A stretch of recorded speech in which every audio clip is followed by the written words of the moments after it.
皆さん、こんにちは。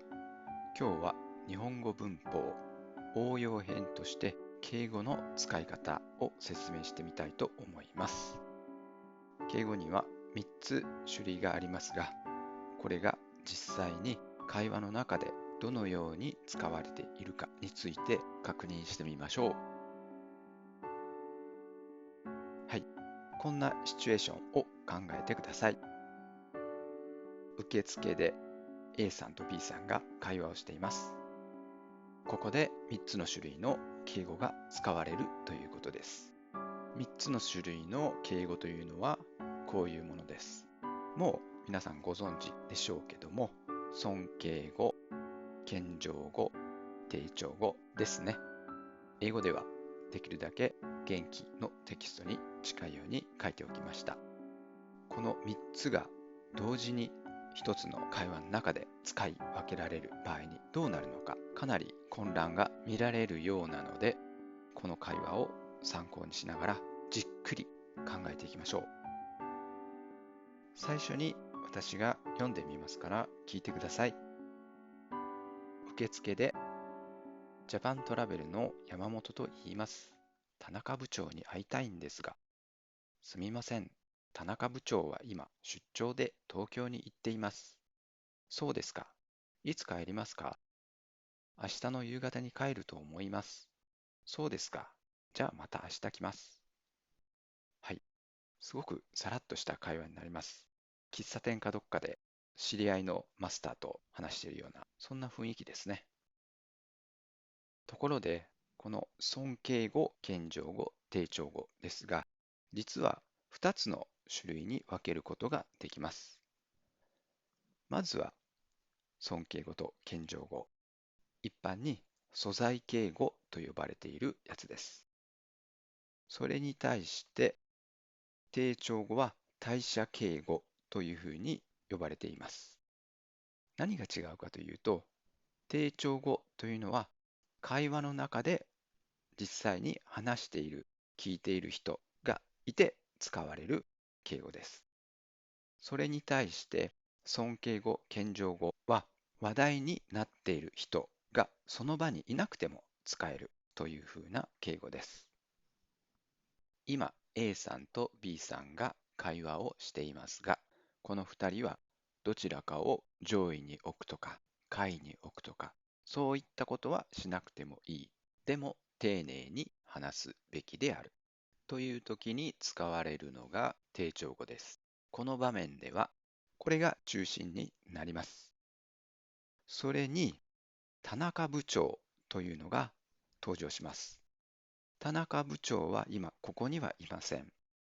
2人の会話の中には出てきますが、実際に2人の目の前にいないということがポイントになってきます。それで今、この A さんと B さんはお互いに相手に丁寧に話しかけているので、丁重語を使わなければいけません。まずはこの緑の動詞の部分ですね。A さんから B さん、B さんから A さん、B さんから A さん。こんな風にお互いに対等に礼儀正しく振る舞っています。それと、決まった言い方ですね。すみませんとか、そうですか。こういった決まった言い方については、特別な表現方法がありますので、それも一緒に見ておくことにします。では、A さんから田中部長に対して、自分より上位にある人に対して、相手の行為を使って相手を上位に置く場合、その時は尊敬語が使われます。同じように自分の行為を使って自分を相手よりも下位に置く。それによって敬意を示す。それが謙譲語です。A さんは田中部長に対してこの2つの使い分けをしなくてはいけません。同じように普通の状況であれば B さんも田中部長に対して尊敬語、謙譲語を使って敬意を表すところです。では A さん、B さんの田中部長の扱い方を見ていきましょう。まず、謙譲語です。田中部長に会いたいんですが、はい。田中部長に会いたいのは A さんなので、A さん、自分の行為を通して田中部長より自分を下位に置く。ここでは謙譲語を使わなければいけません。次です。今度はいつ帰りますか？主語は田中部長です。ということで、この A さんのセリフの中の帰る、この動詞を尊敬語に置き換える必要があります。ところで、B さんのセリフの中にも田中部長の行為が出てきます。これが少しポイントになってくるんですが、ちょっと気をつけなくてはいけません。田中部長と B さんというのは同じ会社の人です。同じ会社の中で田中部長に対して尊敬語や謙譲語を使うというのはありです。例えば、同じ会社の社員である B さんと C さんが田中部長のことを話している。その時は当然、尊敬語、謙譲語を使って話をします。ところが今は A さんは会社の外の人です。外の人に対して中のメンバーについて話すときに、ここで使うような尊敬語や謙譲語を使って A さんに話してはいけません。中の人のことを外に対して話す場合、こういう時には自分たちのグループを下位に置くということを覚えておいてください。これに関連して、この肩書きにも気をつけなくてはいけません。内部の人同士で話すときに田中部長と呼ぶのはいいです。でも、外の人に対してそれはやってはいけません。ということで、気をつけなければいけないのはだいたいこれぐらいのポイントになります。それぞれ定調語、謙譲語、尊敬語が出てきていますが、一つずつ書き換えていきましょう。ジャパントラベルの山本と言います。言うですね。言うの定調語は申すですので、丁寧な言い方だと申しますというふうになります。次、田中部長に会いたい。会いたいのは A さんです。A さんは自分の行為によって自分を田中部長より下位に置く必要がありますので、ここは謙譲語。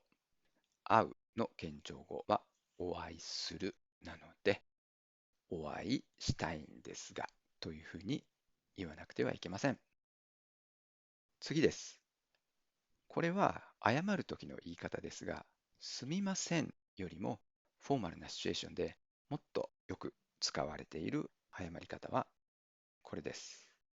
申し訳ございません。これは大切な表現の一つなので、皆さんも覚えてフォーマルなシチュエーションで使えるようにしてください。次です。さっき言ったこの肩書きですね。外の人に対して自分の会社の中の上司の肩書き、それをつけるのはよくありません。ということなので、ここは田中は今というふうに部長っていうのを取ってください。外の人に対して言うときだけですよ。はい。その後ですが、そうですね。最後、いるの定調語はおるですから、おりますというふうにここはしなくてはいけません。それで一つここに行くが残りましたが、さっきから何度も言っているように、この尊敬語表現、ここにあたりますね。これは外部の人に対して使えませんので、もうこれはこのままにしておくしかありません。ここをこんな風にしないでください。東京にいらっしゃっています。いらっしゃるという尊敬語を使ってしまっています。B さんが C さんに話すときはそれでもいいですが、B さんが A さんという外の人に話しているときには、こういう尊敬語表現を使ってはいけません。次です。そうですか。これはこのままでもいいんですが、一応こういうもっと丁寧なさようでございますかというふうな言い方があります。ものすごく丁寧な感じになりますので、そうですかでもいいんですが、もし皆さん聞いたときは、あ、そういうことですねということで意味を思い出してください。ここ、さようでございますかです。左様と言わないでくださいね。次です。いつ帰りますか？主語は田中部長です。田中部長はいつ帰りますかということで、外の人が田中部長の行為に対して使っている動詞ですので、ここは尊敬語使えます。はい。帰るの尊敬語はお帰りになるということなので、いつお帰りになりますかというふうに言えばいいです。明日の夕方に帰ると思います。まずはここですね。思いますということで、定調語を使うところですが、思うの定調語、特別な形のやつはありませんので、このまま思います。ますがあると丁寧な言い方になりますので、特別な動詞がない場合は、このままにするしかありません。ポイントはこっちですね。帰る。これもさっきと同じで、本来であれば尊敬語を使うべきところですが、外部の A さんに対して使っているので、ここでは尊敬語を使ってはいけない場面です。こんな風にお帰りになると思いますとしないでください。ということで、この文はこのままで置いておくしかないです。そうですか。さっきと同じですね。さようでございますかと言い換えてもいいです。ちょっと丁寧すぎる感じもしますが、いいでしょう。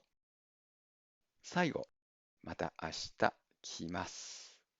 ここの定調語は皆さんのよく知っている参りますになります。はい。ざっと以上になるんですが、あと一つだけ気になるのがここです。